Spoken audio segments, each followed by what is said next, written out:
let us move on to Sure. Shri Arvind Kaushik. Good afternoon, everyone. My name is Arvind Kaushik.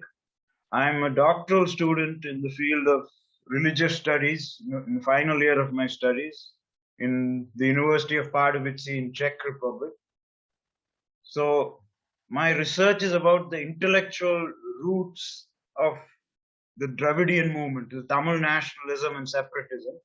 Now, all of you might be wondering, why am I talking about Dravidian movement and Tamil nationalism in a conference about Shaivism? Well, in the late 19th century, early 20th century, the intellectuals who began this whole nationalist movement were staunch Shaivites who were followers of the Shiva Siddhanta tradition.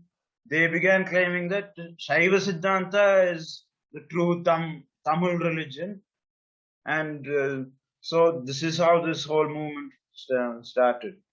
So my research looks at the way in which these Tamil intellectuals linked the concept of Tamil nation to the Shiva Siddhanta religion and as well as the Tamil language.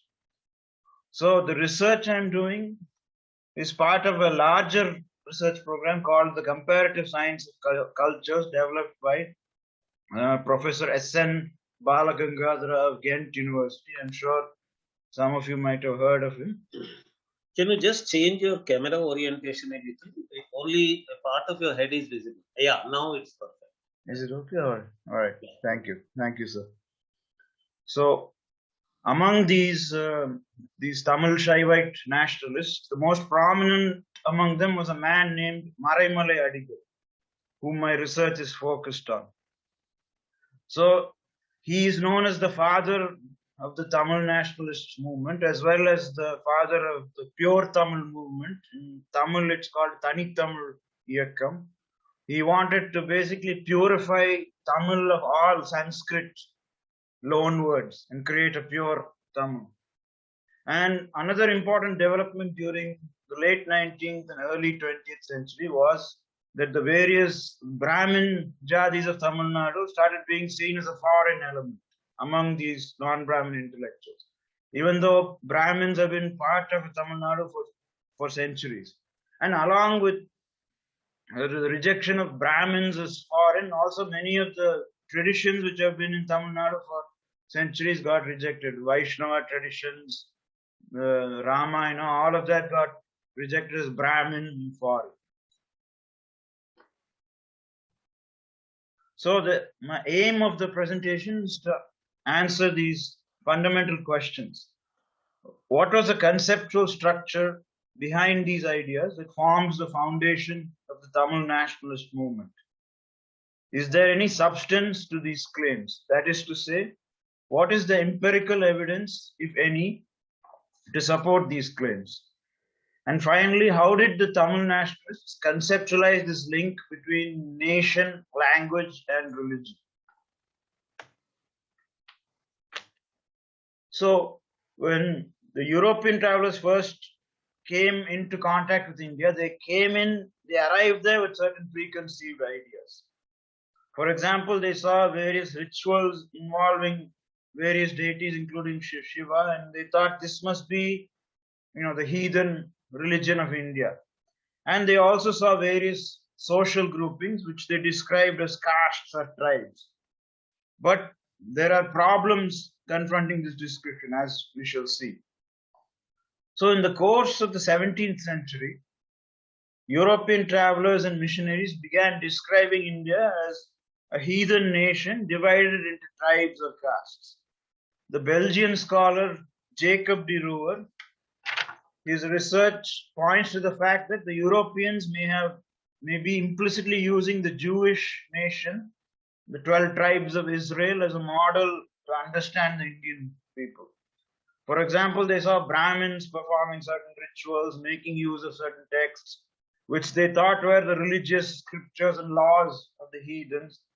It was the Brahmins who were thought to inculcate and preserve the heathen religion by interpreting and enforcing these laws. So the Brahmins were basically thought of as equivalent to the Levites, which are the priestly tribe of the Israelites, the Jews. So over the course of time, the Europeans noticed it was mainly Brahmins who performed certain rituals, and the Sanskrit language that was used by the Brahmins in their rituals wasn't used as a vernacular in Indian society by most people. And they started speculating about how these Brahmins were a foreign tribe and that Sanskrit was the secret language used by these Brahmins to conceal their doctrine from the common masses. The priests are concealing the doctrine. And as most of you all know, at the end of 18th century, Orientalists like William Jones became aware of the connection between Sanskrit, other European languages, and they are part of the same language family. And out of this, the idea of Indo-European or Aryan race came out, and Brahmins were also thought to be the descendants of this race.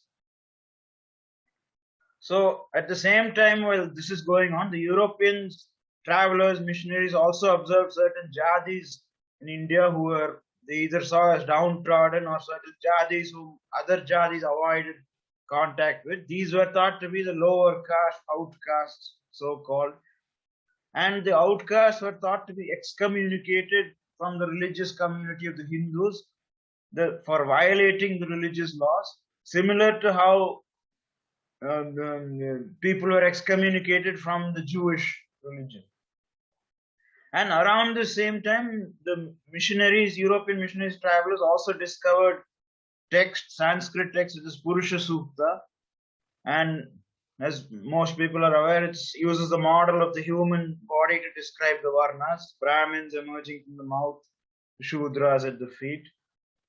And based on their earlier observations about downtrodden castes and outcasts, they thought these texts were describing a religiously sanctioned socio-hierarchical system. And we come to this idea of the caste system. You know, it's everyone who knows even a little bit about India is aware of this. So let me direct you to the picture to the left, the diagram to the left, the black and white diagram. There's something interesting about this diagram. The first three Varnas are labeled as Aryans, while the Shudras are labeled as non-Aryans. So these Shudras were thought to be the indigenous population of India who were excluded from the Aryan community and then later on absorbed into the caste system as servants, outcasts that I mentioned earlier. But there are a number of problems confronting this description. Let me direct all your attention to the diagram to the right, the colored diagram. So this is a diagram of the estate system in the Middle Ages. You have the clergy in the church, and then you have nobility, and then the third estate, everyone else serves. This is a very simplified diagram. So, but it is worth noting that the Europeans just seem to have mapped the estate system of the Middle Ages onto the Indian society. So this transforms Brahmins into variants of the Catholic clergy and texts such as Vedas and Shastras, religious scriptures. But the scholars who formulated the above theory about Indian society, they failed to answer certain fundamental questions, failed to address certain fundamental questions. What evidence is there of any large-scale invasion of the kind that would be required to subdue the entire indigenous population of India? How did a small group of Brahmins gain control of so many people in such a huge subcontinent like India? How did they do it without any sort of centralized institution like a church? There is no evidence that such centralized institution existed in ancient India, pre-colonial India. So next. So I have mentioned that when Europeans went to India, they went armed with a pre-existing conceptual framework. Whatever facts they observed in India, they fit into this framework. Now I will briefly talk about the origin and development of this framework. So since the Middle Ages, nation has been one of the key concepts in categorizing human groups among Europeans. And this link between nation and language is explicit in the Bible in the writings of the church fathers like Augustine. So there's a quote from the Genesis chapter of the Old Testament. Of these were the isles of the nations divided in their lands, everyone after his tongue, after their families in their nations.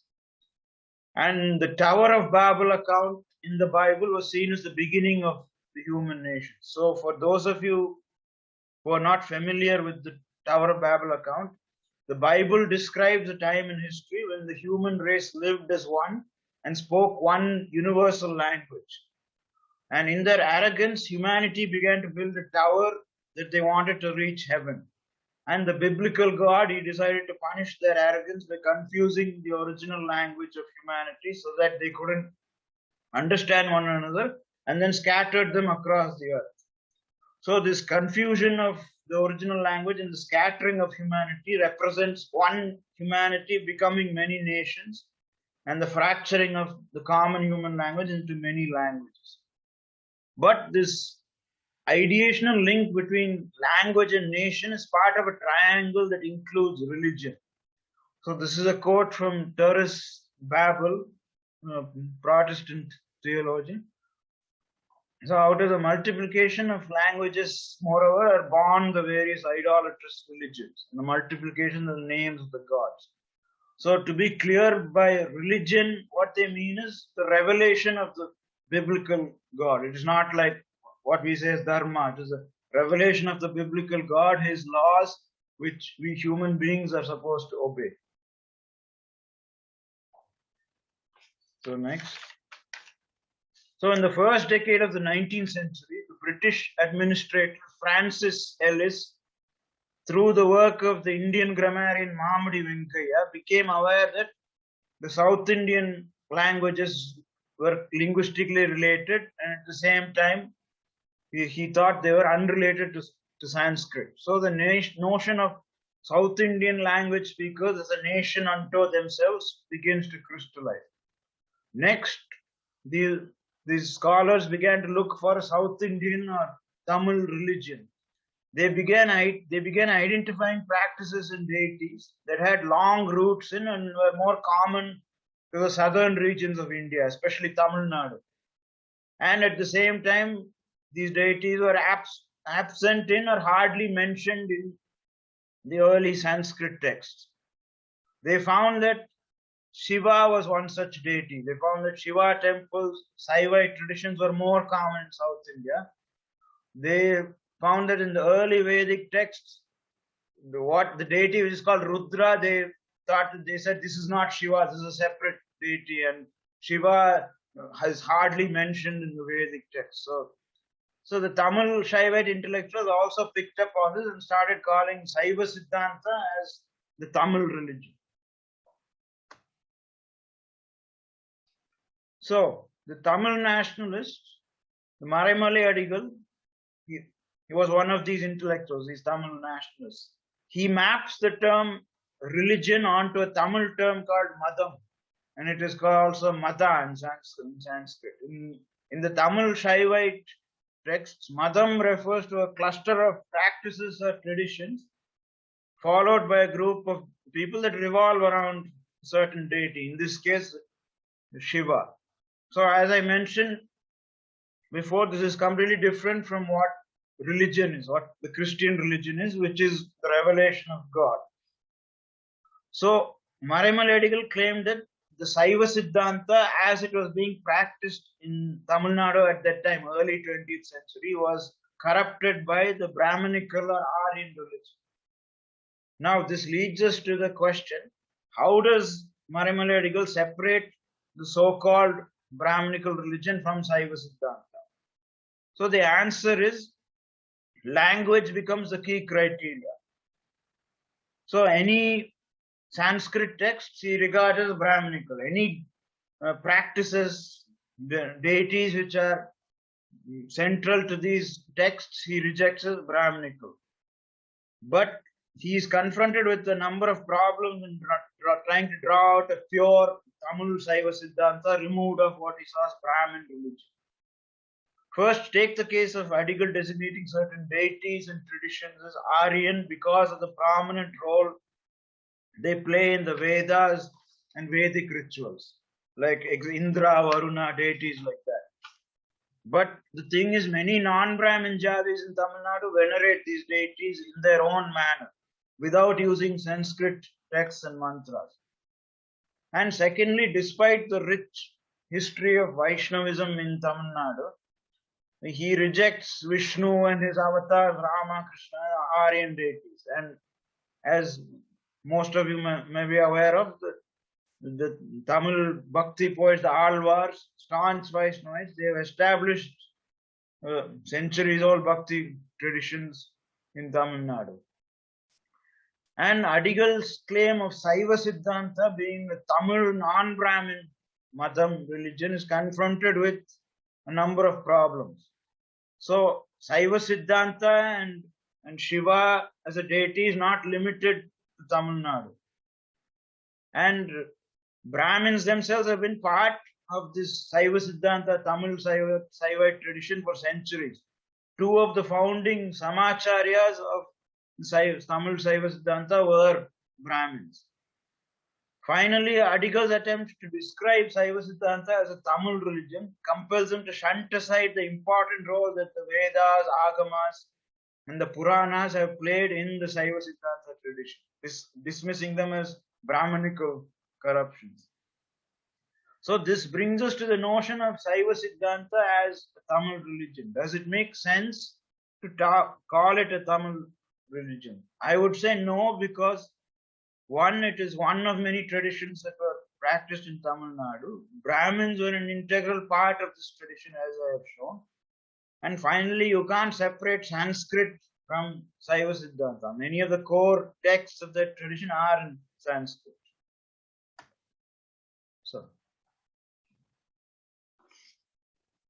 So, it is important to note that a significant proportion of the Tamil nationalist, Saivite nationalist ideologues came from the Saiva Velala Jadi.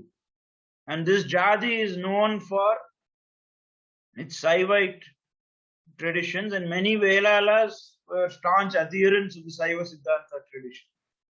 So Maramalai Adigal refers to Saiva Siddhanta as both the Tamil religion and the Velala religion. He claims that the Velalas were the original inhabitants of Tamil Nadu as well as the originators of the Saiva Siddhanta tradition. So Adigal describes certain practices called Velvis in Tamil. So this involves venerating one's ancestors, rituals towards Shiva, building Shiva temples, the practice of vegetarianism. All of these he considered as Velvis, out of which the Saiva Siddhanta tradition was born. So, while this is an interesting theory idea, there is no evidence supporting that the Velalas were the original Tamil people and they gave birth to Saiva Siddhanta. So, this leads us to the question, did the South Indian or Tamil language speakers of any Jadi see themselves as a nation prior to British colonialism? So there is no evidence that any of the Jadis in Tamil Nadu, any of the groups in Tamil Nadu, or Tamil language speakers saw themselves as one. You are coming to your conclusion now. Yes, it is almost. Next slide, the conclusion. So there's no evidence that they saw themselves as one nation prior to British colonialism. So by nation, I mean a group of people defined by one territory who have sovereign rights to that territory, unified by a set of laws. So, which is the concept of nation which comes from Europe. So, while the Tamil language speakers, they might have seen themselves as sharing one culture. That I don't deny. So, people they share one culture. They may share sampradaya. They may see themselves as sharing a language, but they didn't see themselves as a nation prior to British colonialism. So now I come to the conclusion. What is problematic about the claims of these Tamil Shaivite nationalists? So the problem is these Tamil nationalists seem to be reproducing the European descriptions without being even slightly aware of the presuppositions, the theoretical presuppositions behind how the Europeans described India. So, for the European missionaries, these so-called facts about India, like Brahmins being the priestly caste, Aryans, Dravidians, Shiva, Siddhanta, Tamil religion, all these were self-evident because there was this Christian theological framework in the background. They came from a Christian culture. They had this theological framework and they filtered whatever they saw through this framework. Now, since the Tamil nationalists are completely unaware of this theological framework and they reproduce these descriptions without the underlying framework, what the end result is a very incoherent, confused ideology, nationalist ideology, whose claims are filled with many problems, holes, contradictions, which I have outlined above. So, with this, I conclude my presentation. I hope you all find it interesting. Thank you very much. Thank you, Arvindji. It was a well structured and well argued paper.